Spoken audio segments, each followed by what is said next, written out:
একটি নির্দিষ্ট মেয়াদ পর্যন্ত করের ছাড় দিব, যাতে করে এই এলাকার মানুষ, এই এলাকার সন্তানেরা যাতে করে কর্মসংস্থানের ব্যবস্থা করতে পারে। ভাই বোনেরা, আমরা যদি এই কাজগুলো করতে পারি, এই কাজগুলো করার মাধ্যমে আমরা আবু সাইদের স্বপ্নের একটি অংশ, তার আত্মত্যাগের একটি অংশ আমরা পূরণ করতে পারবো।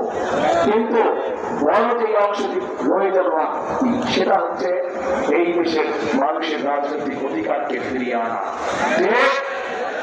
এই দেশের মানুষের অধিকারকে যদি ফিরিয়ে আনতে হয়, তাহলে আমরা একা পারবো না। কারণ 2024 সালে 5ই আগস্ট যে পরিবর্তন হয়েছে, সেই পরিবর্তনের কোন রাজনৈতিক দলের দ্বারা হয় নাই, কোন নির্দিষ্ট কোন রাজনৈতিক দলের দ্বারা হয় নাই। সেই পরিবর্তনে এই দেশের সকল ধরনের মানুষ, শ্রেণী পেশা নির্বিশেষে সকল মানুষ অংশগ্রহণ করেছিল বলেই সেদিন সেই পরিবর্তন সূচিত হয়েছিল। এবং এই পরিবর্তনকে যদি ধরে রাখতে হয়, তাহলে প্রিয় ভাই বোনেরা, উপস্থিত প্রিয় ভাই বোনেরা, আপনারা সহ বাংলাদেশের জনগণকে সামনের কাতারে এসে দাঁড়াতে হবে।